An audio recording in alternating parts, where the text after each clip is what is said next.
की है कि हम 20 लाख रोजगार दिलवाएंगे, जिसमें से 8 लाख रोजगार जो आरक्षण के प्रावधान है उनके तहत ही महिलाओं को भी मिलेंगे।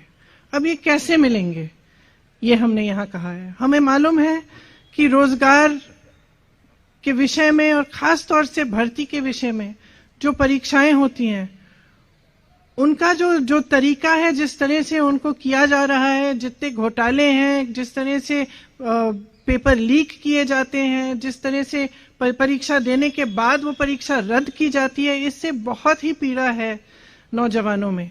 इसीलिए एक पूरा सेक्शन इस भर्ती विधान में हमने डेडिकेट किया है, इसलिए कि किस तरह से ये परीक्षाएं जो हैं, इनमें जो समस्याएं आ रही हैं, जो घोटाले होने, इनको दूर हम किस तरह से करेंगे। सा जो टूट गया है नौजवानों का सरकार में और इस बात में कि उनको रोजगार मिलेगा, उसको हम किस तरह से अब दोबारा निभा पाए। इस विधान में भविष्य निर्माण के लिए कि अगर कोई युवा अपना बिजनेस शुरू करना चाहता है, छोटा मोटा काम करना चाहता है, उसका कोई हुनर है, उसको कैसे हम बढ़ावा दें, उसको कैसे हम मदद करें, उसका समर्थन कैसे करें, वो भी इसमें एक अलग सेक्शन में है। एक और सेक्शन है भागीदारी। आपको मालूम होगा कि कुछ सालों से उत्तर प्रदेश के विश्वविद्यालय में चुनाव नहीं होते और पूरी तरह से जो भागीदारी है युवाओं की, वो नहीं हो रही है। तो इन सबको बातों को एड्रेस करते हुए ये सेक्शन है। और एक आखिरी सेक्शन है जिसमें भलाई की बात की है, जिसमें हमने जो नौजवानों की स्वास्थ्य की समस्याएं हैं और जो रिक्रिएशन की समस्याएं हैं, उनको हमने एड्रेस किया है। इनके कुछ डिटेल में आपको देना चाह रही हूं। उत्तर प्रदेश में 7 करोड़ युवाओं की आकांक्षाओं का ये दस्तावेज है। इसमें हमने जैसे कहा कि 20 लाख सरकारी नौकरियां आरक्षण प्रावधानों का पालन करते हुए हम दिलवाएंगे। इसमें प्राथमिक विद्यालयों में 1.5 लाख शिक्षकों की भर्ती है, जो खाली हैं, पद खाली हैं, उनको भरा जाएगा। माध्यमिक में 38,000 शिक्षकों के पद खाली हैं, उनको भरा जाएगा। उच्च शिक्षा में 8,000 शिक्षकों के पद खाली हैं, इन्हें भरा जाएगा। डॉक्टरों के 6,000 पद खाली हैं, इनको भरा जाएगा। पुलिस विभाग में 1 लाख पद रिक्त हैं, इन्हें भी भरा जाएगा। 20,000 आंगनवाड़ी कार्यकर्ताओं को और 27,000 आंगनवाड़ी सहायिकाओं को भी यहाँ पे नियुक्त हो सकती हैं, इनके भी पद खाली हैं जो हम भरेंगे। संस्कृत विद्या 2,000 शिक्षकों की भर्ती कराई जाएगी। रुकी हुई जो भर्तियां हैं, 32,000 फिजिकल एजुकेशन की जो शिक्षक हैं उनकी भर्ती, 4,000 उर्दू के शिक्षक, 12,460 शिक्षक भर्ती जो पूरी नहीं की गई हैं, इन्हें पूरा किया जाएगा। इसके साथ साथ जो 1 प्रोडक्ट 1 डिस्ट्रिक्ट की पॉलिसी है, उसको रिलैक्स करके जहां जहां हुनर है, जहां जहां 100 से ज्यादा एक ही इंडस्ट्री की यूनिट्स हैं, वहां पे उसे एक क्लस्टर डिक्लेयर किया जाएगा, जिसमें पूरी सुविधाएं और जितने भी साधन संसाधन हैं वो दिए जाएंगे ताकि उनका बढ़ावा हो। इसमें खास तौर से हम युवाओं पे फोकस करेंगे।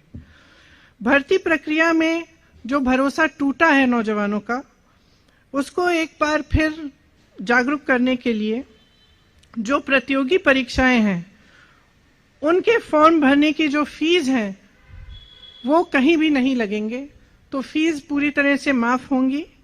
परीक्षा देने के लिए जब बस ट्रेन से यात्रा करनी पड़ेगी, वो भी मुफ्त होगी।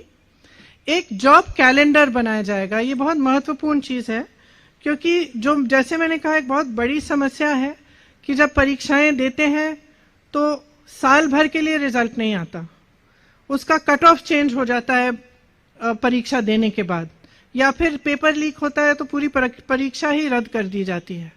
तो इन समस्याओं को सुलझाने के लिए एक जॉब कैलेंडर बनाया जाएगा, जिसमें परीक्षा की तारीख, इंटरव्यू की तारीख, रिजल्ट की तारीख, नियुक्ति की तारीख पहले से दर्ज की जाएगी। इसका कड़ाई से पालन करवाएंगे और इसके उल्लंघन पर जुर्माना किया जाएगा। पेपर लीक को रोका जाएगा, क्यों किस तरह से सरकारी जगहों पर पेपर की छपाई होगी, लीक की स्थिति में कड़ी सजा होगी। तो इसके अलावा भी बहुत ऐसे हमने मुद्दे इस विधान में लिखवाए हैं और हम उनको पूरा करेंगे। जिस तरह से आज जो पेपरों में इतना घोटाला हो रहा है परीक्षाओं में, इसको बंद करने के लिए हम पूरी तरह से अपना प्रयास करेंगे। जो आरक्षण का घोटाला है, जो 69,000 शिक्षक भर्ती का है, उस तरह के घोटालों को रोकने के लिए, आरक्षण को सही से लागू कराने के लिए हर भर्ती के लिए सामाजिक न्याय पर्यवेक्षक और नियमों की अनदेखी पर कड़ी सजा होगी। भविष्य के निर्माण के लिए अच्छी शिक्षा बहुत ही जरूरी होती है। आपको शायद मालूम होगा कि उत्तर प्रदेश सरकार ने शिक्षा की जो बजट है वो कम की है। हम चाहते हैं कि उसको बढ़ाया जाए और अगर हमारी सरकार आएगी तो उसे बढ़ाया जाएगा। ये अच्छे रोजगार के लिए, एक मजबूत भविष्य के लिए एक पहली सीढ़ी है। इसीलिए जो विश्वविद्यालय हैं और कॉलेज हैं, उन सब में libraries, free WiFi, lab, hostel, mess, इन सब सुविधाओं को अपग्रेड किया जाएगा। विश्वविद्यालयों और कॉलेज में रोजगार से सीधी जुड़ी प्लेसमेंट सेल होगी, जो एडवांस में होगी। इसी तरह से जब हमने भागीदारी की बात की, तो लोकतंत्र की बहाली और एक इंक्लूसिव प्रक्रिया कराने के लिए सभी कॉलेज और विश्वविद्यालय में छात्रावास चुनाव की बहाली होगी। दलित, ओबीसी, आदिवासी और ईडब्ल्यूएस के लिए प्री और पोस्ट मैट्रिक स्कॉलरशिप समय पर मिले, इसके लिए हमारा पूरा प्रयास होगा। उनका दायरा भी बढ़ाया जाएगा और राशि भी बढ़ाई जाने की हम पूरा प्रयास करेंगे। इस सुविधा के लिए एक सिंगल विंडो स्कॉलरशिप पोर्टल खोला जाएगा, जिसके तहत अप्लाई करना भी आसान होगा और स्कॉलरशिप की में ट्रांसपेरेंसी भी आएगी।